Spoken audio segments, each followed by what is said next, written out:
Capítulo número 10 de Ezequiel, hermanos. El sermón de esta mañana se llama La gloria de Dios abandona el templo.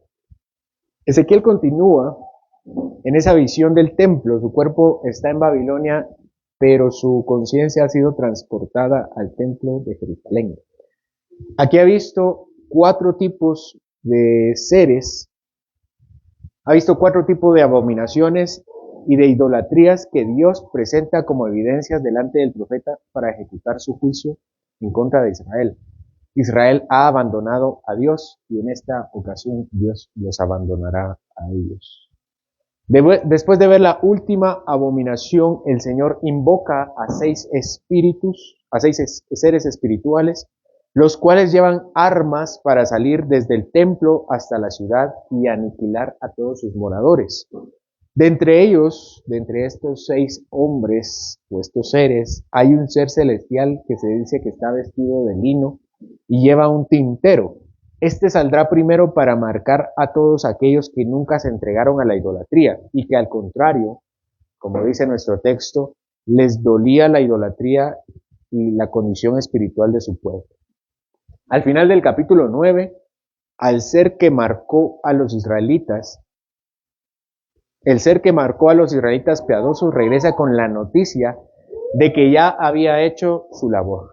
Aquí empieza el capítulo 10. Leamos los versículos 1 y 2. Dice el profeta Ezequiel: miré y he aquí en la expansión que había sobre la cabeza de los querubines, como una piedra de zafiro que parecía como semejanza de un trono que se mostró sobre ellos. Y habló al varón vestido de lino y le dijo: entra en medio de las ruedas debajo de los querubines y llena tus manos de carbones encendidos dentro de los querubines y espárcelos sobre la ciudad. Y entró a vista mía. Quien ha llevado a Ezequiel en este tour diabólico en el templo ha sido Dios mismo. Recuérdense que Dios se manifestó a Ezequiel donde estaba viviendo en las orillas del río Quebar en Babilonia, y se manifiesta en un carro celestial hecho de ruedas dentro de ruedas, y están los seres espirituales y están sosteniendo una expansión, dice, es decir, una plataforma, y sobre la plataforma está un trono. Y el versículo 1 empieza con la expansión. Dice que en esta plataforma que estaba sobre la cabeza de los querubines había una piedra de zafiro. El zafiro es una piedra preciosa, y esto ya lo mencioné en el primer sermón, es una piedra preciosa de tono azul. Ezequiel 1 nos dice que ya se le ha mostrado que en esta plataforma está un ser en un trono. Este varón en el trono le habla al hombre, bueno, ya regresando aquí a la visión, este varón que está en el trono, yo quiero que se ponga en los zapatos de Ezequiel. Y están los querubines, y están las ruedas, y está la expansión, la plataforma, y hay un trono, y sobre el trono hay un hombre, y este varón le habla al ser que está vestido de lino y tiene el tintero, y le da una orden. Versículo 2. Y le habló al varón vestido de lino y le dijo: entra en medio de las ruedas debajo de los querubines y llena tus manos de carbón encendido de entre los querubines y espárcelo sobre la ciudad. Y dice Ezequiel: entró a vista mía. Entonces este hombre que está en el trono y le habla al varón vestido de lino con el tintero, recibe la orden. Este último recibe la orden de entrar debajo del carro, de entre los querubines y las ruedas, y sacar unos carbones encendidos. Estos carbones encendidos debían ser arrojados en la ciudad. Solamente antes de continuar el relato, Ezequiel nos da algunos detalles en el contexto. Y este capítulo 10 habla de lo que está pasando y al mismo tiempo habla de cómo está pasando esto. Y ahora nos va a empezar a describir qué es lo que mira. Versículo 3 al 5. Dice: y los querubines estaban a la mano derecha de la casa cuando este varón entró, y la nube llenaba el atrio de adentro. Entonces la gloria de Jehová se elevó encima del querubín al umbral de la puerta, y la casa fue llena de la nube, y el atrio se llenó del resplandor de la gloria de Jehová, y el estruendo de las alas de los querubines se oía hasta el atrio de afuera, como la voz del Omnipotente cuando habla. Entonces, tal vez ahora ya les puedo contextualizar un poco mejor, pero yo quisiera que ustedes visualicen que esta estructura es tal vez la del templo. Y los querubines, la localización de los querubines y el trono estaban aquí atrás, a la derecha mía, porque ahí estaba el altar de los sacrificios. Ahí estaba tanto el hombre vestido de lino como la persona que está sobre los querubines. En esa gloria majestuosa, el versículo 3 dice que una nube llenó el atrio, es decir, aquí adentro, parece que lo llena y sale la nube hasta afuera. Ezequiel está afuera, Ezequiel está aquí enfrente a las puertas.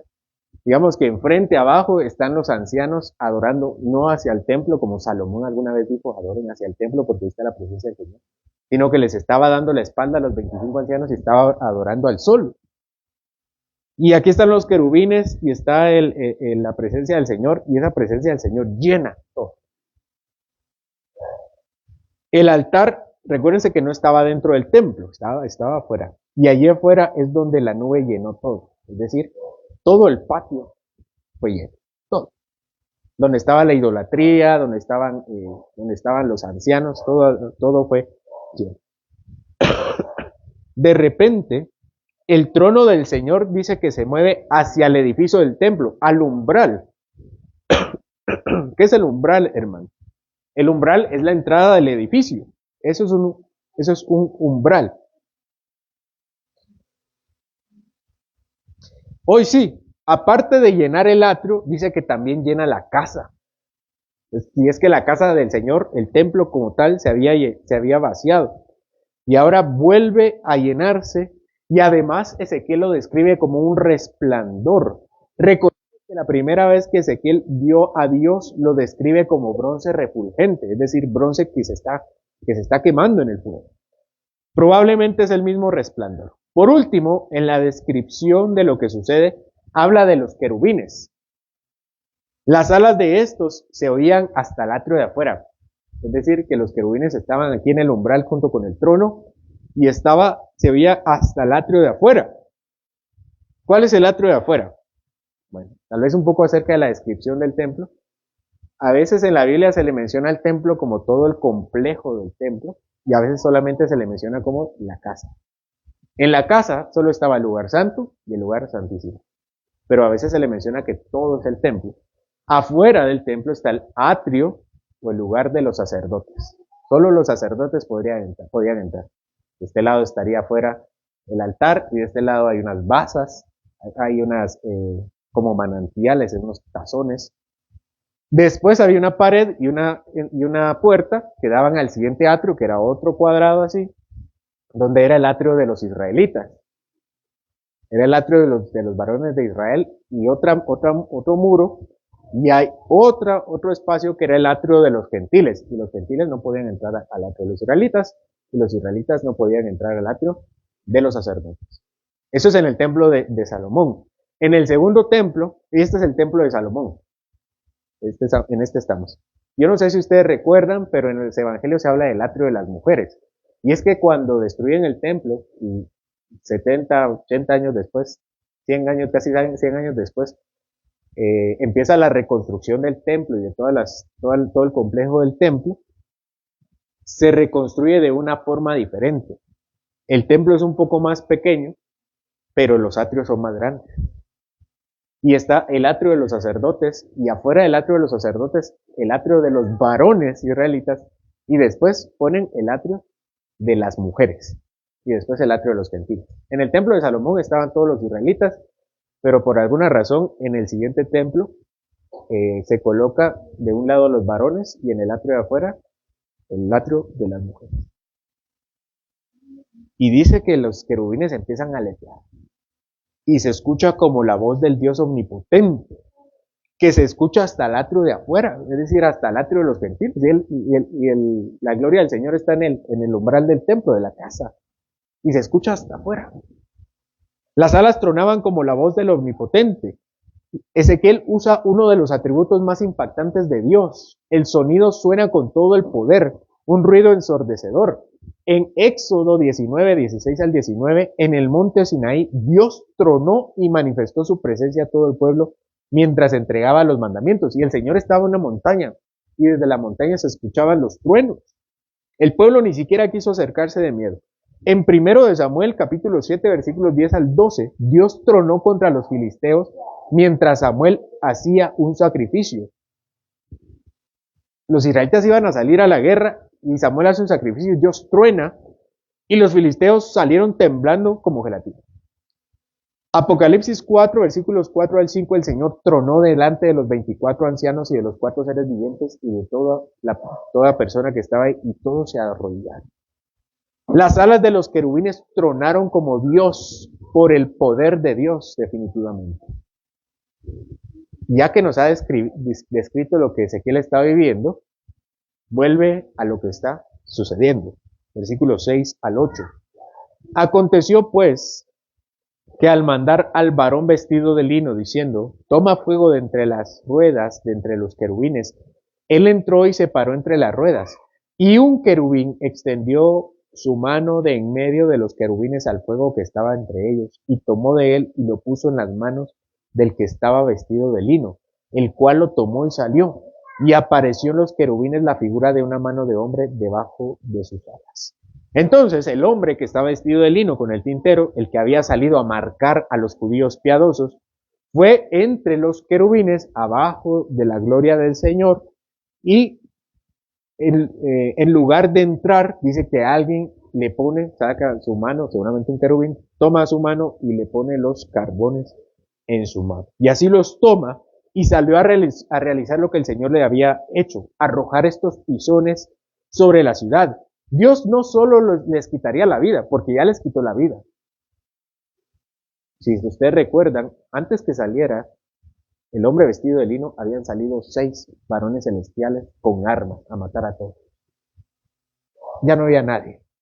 Y ahora tiene que salir este varón con lino a arrojar los carbones.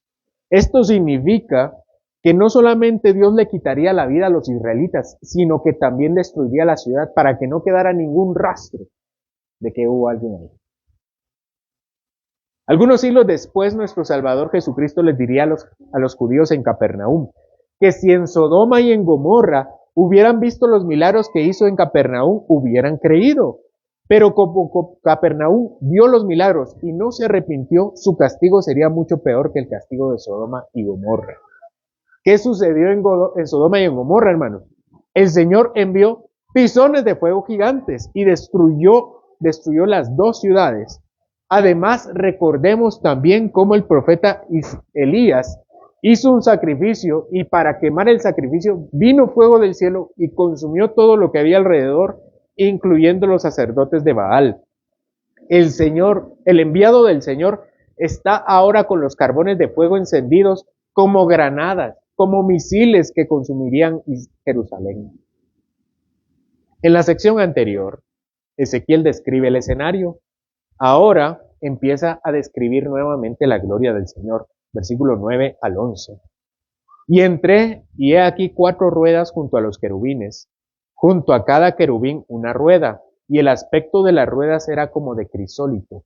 En cuanto a su apariencia, las cuatro eran de una misma forma, como si estuviera una en medio de otra. Cuando andaban hacia los 4 frentes, andaban. No se volvían cuando andaban, sino que al lugar a donde volvía la primera, en pos de ella iba. Ni se volvían cuando andaban. Las ruedas, esto ya nos lo ha dicho Ezequiel en la primera visión, están los 4 querubines, y a la par de los querubines hay ruedas. Y dice este texto que las ruedas están a la par de los querubines y una rueda dentro de otra rueda. Los querubines llevan el trono y las ruedas los acompañan. Estas ruedas dice que son como crisólito. Así como el zafiro, el crisólito también es una piedra preciosa. Pero es una piedra preciosa no azul, sino una piedra preciosa verde. Ezequiel nos dice en el capítulo 1 que hay una rueda en medio de otra, como un giroscopio. Estas ruedas que van todas juntas. A donde se mueven los querubines, ahí van ellas. Y parece que una rueda es la líder y todas las demás le siguen. También los querubines están junto a las ruedas, versículo 12. Y todo su cuerpo, sus espaldas, sus manos, sus alas y las ruedas estaban llenas de ojos alrededor en sus 4 ruedas.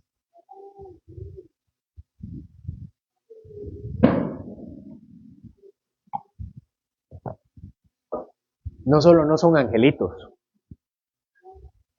Los querubines son seres compuestos de otros seres y que están llenos de ojos.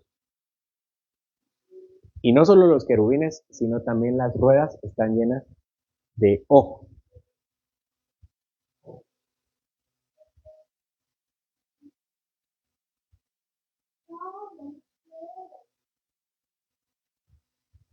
Esto no nos lo dijo Ezequiel al principio, que las ruedas y los querubines estaban llenos de ojos.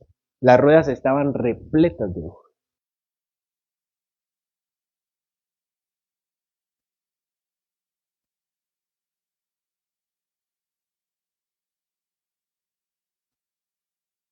Veamos, pues sí. Versículo 13. A las ruedas, oyéndolo yo, se les gritaba, rueda, versículo 14, y cada uno tenía 4 caras. La primera era rostro de querubín, la segunda de hombre, la tercera cara de león, la cuarta cara de águila. Ezequiel vuelve a la narración y nos dice, ya vieron, ¿verdad? Está una secuencia entre lo que está pasando y cómo está pasando. Y vuelve a decirnos qué está pasando. Hay una voz que le grita, rueda. No está diciendo la rueda, sino le está dando una orden. Vamos. Muévete, anda. La gloria del Señor se va. Noten que ya no menciona la cara de buey, dice ahora es cara de hombre. Se ha dicho mucho sobre esto, que bien no es exactamente el mismo querubín, es decir, otras clases de querubines, que esta clase de querubines tiene todas las caras, pero en vez de cara de buey tiene cara de hombre. O hay otros que creen que la cara de hombre es una forma de identificarlos como más que animales celestiales. No sé. Ezequiel nuevamente se dirige a describir la situación, versículo 15 al 17. Y se levantaron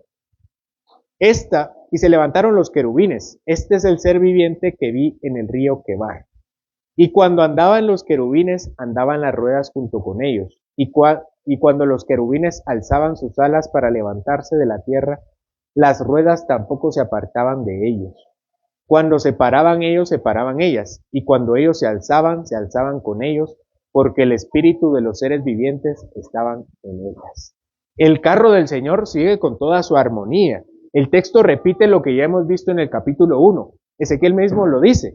A este fue el que yo vi en el río Quebar. Esa misma visión que tuvo allá es la que vuelve a tener. Los querubines son acompañados de las ruedas, es decir, todos se mueven juntos. Así como caballos que giran, que hacen girar las ruedas de un carruaje porque van juntos. Así también ellos se dirigen. Ezequiel vuelve a la narración, versículo 18 y 19. Perdón, versículo 18 al 22. Entonces la gloria de Jehová se elevó de encima del umbral de la casa y se puso sobre los querubines. Y alzando los querubines sus alas se levantaron de la tierra delante de mis ojos cuando ellos salieron. También las ruedas se alzaron al lado de ellos. Y se pararon a la entrada de la puerta oriental de la casa de Jehová, y la gloria de Israel estaba por encima sobre ellos. Estos eran los mismos seres vivientes que vi debajo del Dios de Israel junto al río Quebar, y conocí que eran querubines. Cada uno tenía 4 caras y cada uno 4 alas y figuras de manos de hombre debajo de sus alas. Y semejanza de sus rostros eran los de los rostros que vi junto al río Quebar, su misma apariencia y su ser. Cada uno caminaba derecho hacia adelante. Esta es la última narración y la última descripción. Empiezo por el final. Ezequiel hace hincapié que son los mismos que vio en el río Quebar, con todo, sus alas, sus caras, sus manos. También confirma la forma de moverse, dice que se mueven hacia adelante y no se regresan. Sin embargo, este es solo el cierre de lo que dice en el versículo 18 y 19. La gloria del Señor estaba en el umbral, en la orilla de la entrada, pero se va del umbral. sobre los querubines y se coloca en la entrada de la puerta oriental. El movimiento que hizo fue como saliendo del templo y se fue ligeramente a la izquierda, donde estaban los querubines en el altar, y finalmente del altar hacia la izquierda del templo. Es decir, que moviéndonos, estaba aquí en el umbral, y del umbral se mueve a la puerta de oriente donde todo había empezado. Ahí había empezado también la gloria del Señor, había empezado el viaje de Ezequiel. Por tanto, consideremos la majestad de la presencia divina. La gloria del Señor había llenado el templo, símbolo de su morada entre su pueblo. Qué maravillosa y temible es la presencia de Dios. La partida de la gloria de Dios es un acto de juicio, una manifestación de que su santidad no puede habitar en medio de la iniquidad persistente. La presencia de Dios no es algo que debamos tomar a la ligera. Es una que llena, es una llama que purifica y una luz que revela todo lo oculto. Consideremos también el castigo de la presencia del Señor recibida por Israel en el tiempo del profeta Elí. Acompáñeme a 1 Samuel capítulo 4.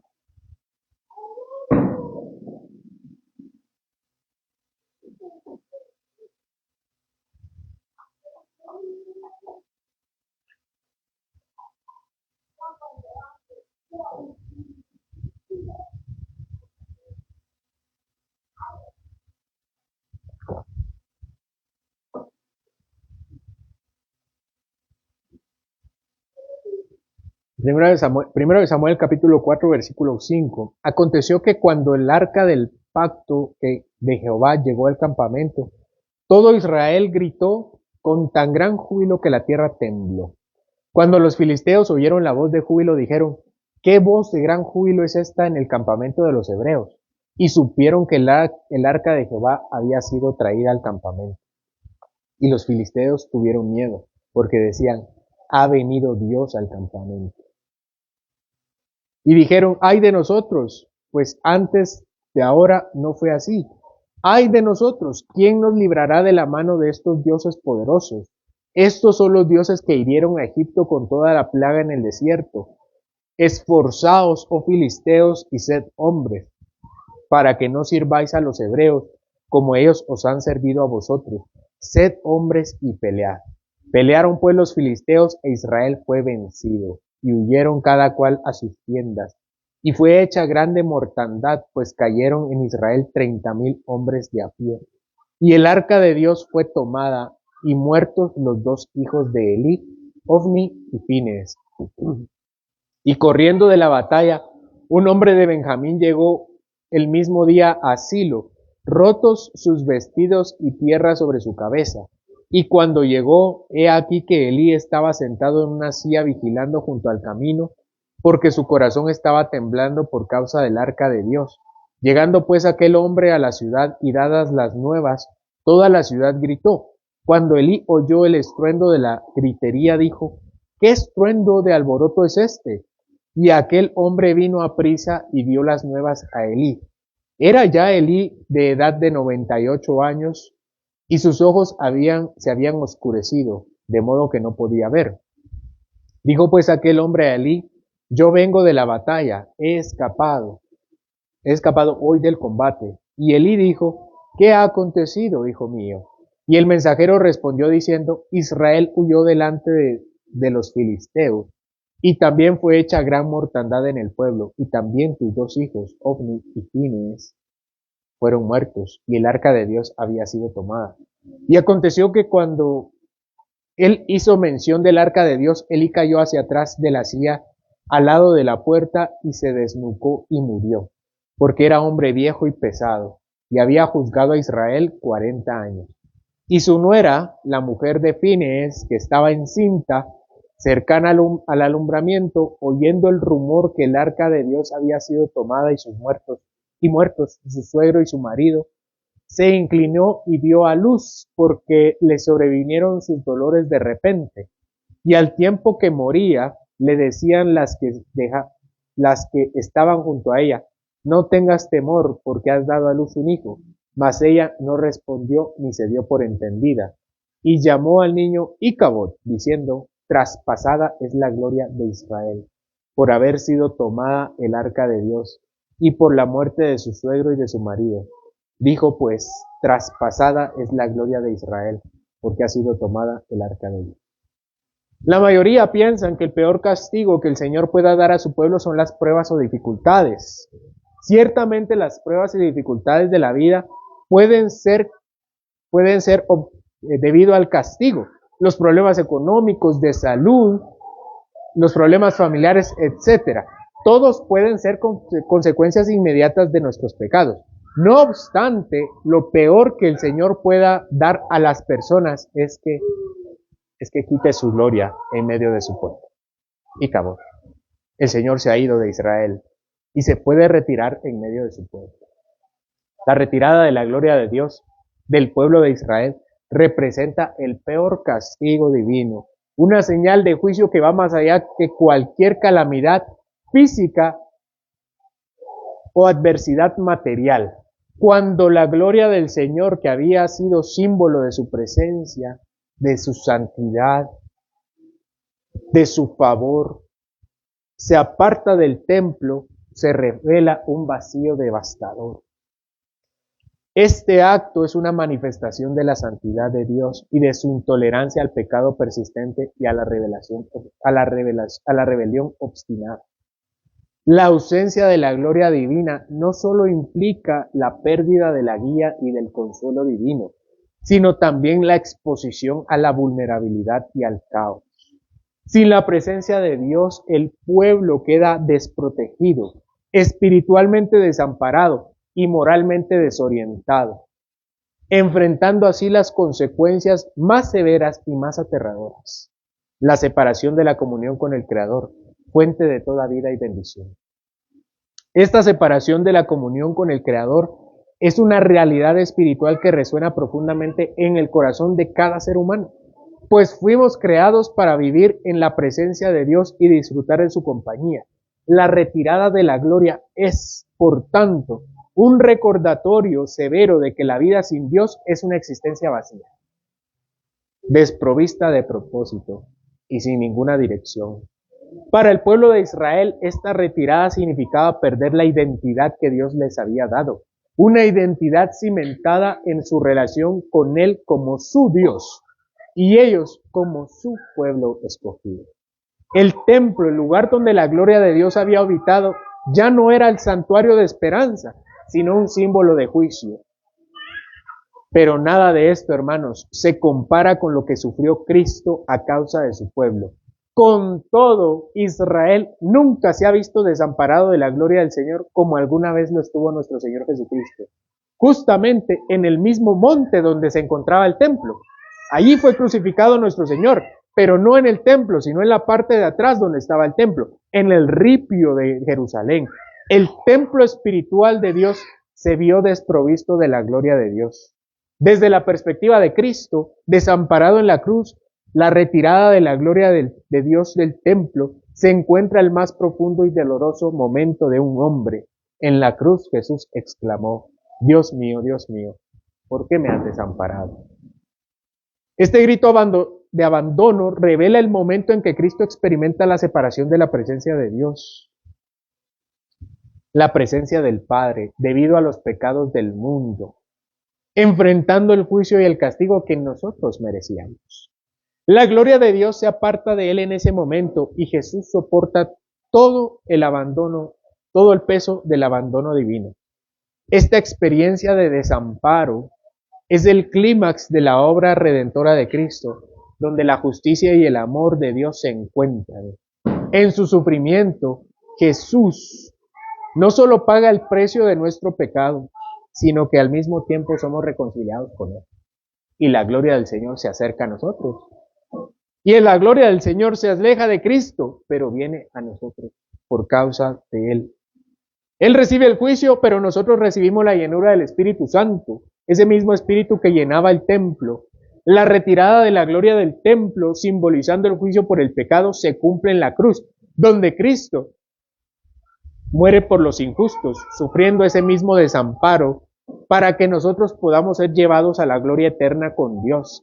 Así la separación temporal de la gloria divina se encuentra su resolución en la restauración eterna ofrecida a través de Jesús como nuestro Salvador y Redentor. Este es el peor infierno vivido jamás por un hombre. Aún en las horas más oscuras, hermanos, ningún otro hombre jamás se ha visto desamparado por Dios de esta manera. Porque aunque nosotros enfrentemos pruebas y aun cuando el mundo viva aflicciones, jamás ha sido desamparado de la provisión divina. La desolación de Cristo no es comparable a las veces en que nosotros creemos que el Señor está lejos. Somos descarados porque el Señor nunca se ha llevado su presencia de nosotros, ni su gloria, porque han sido selladas por su Espíritu. Es una realidad que solamente aquellos que hemos creído en el Señor tenemos. Pero para sanación y salvación nuestra, este templo colgado de un madero, desprovisto de la gloria de Dios, fue un templo que 3 días después fue levantado y vivificado de los escombros. Fue restaurado y físicamente llevado a los cielos para que perpetuamente pueda ministrar la salvación a los hijos de Dios. Pero aunque el Espíritu es el sello, hermanos, y el Señor ha puesto su señal como una tinta en nuestras vidas, para siempre, nunca seremos capaces de separarnos, ni por la vida, ni la muerte, ni lo creado. Eso no significa que el Señor no pueda retirar de nosotros la experiencia de su gloria. Quiero hacer énfasis en esto. Aunque por el Espíritu Santo seamos sellados y llenos de Él, y nunca jamás su gloria partirá de nosotros, eso no significa que la experiencia de la presencia de Dios en nuestras vidas no se pueda retirar. Es decir, estar conscientes, vivir lo que ya tenemos en Cristo Jesús. Porque esto al apóstol Pablo lo llama ser llenos del Espíritu, pero lo contrario le llama contristar al Espíritu. Alguien podría decir, bueno, si el Espíritu nunca me abandona, la salvación no se pierde. Esto es cierto, pero un cristiano nunca pensaría así. Para el cristiano que ha vivido con la fe en Jesús, muerto y resucitado, estará conforme con que la gloria de Dios, nunca estará conforme con que la gloria de Dios esté parcialmente experimentada en su vida. Un cristiano verdadero, hermanos, jamás quedará satisfecho con una gloria medio experimentada. Pensar así nos haría caer en una decadencia espiritual. El Señor retirará su rostro de nosotros y su luz menguará y alumbrará cada vez menos y su luz se apagará más en nuestra vida. Pero aunque nunca se apagará, sí seremos abandonados en nuestros propios deseos pecaminosos. Hermanos, no se dirijan a ese lugar, alejándose cada vez más de Dios, que aquel día donde un día no oran, no se vuelva 2, no se vuelva 3, no se vuelva una semana, porque eso significa que aunque la presencia del Señor nunca los... su experiencia de la gloria del Señor sí. El Señor está dispuesto a arrojar bombas de fuego entre su pueblo con tal de purificar. Carbones encendidos para que destruya toda la ciudad y toda noción de que algo pueda salvarlos más que Jesucristo. No muera ninguno entre los carbones encendidos, más bien marcados con la frente con el sello celestial, salven su vida espiritual.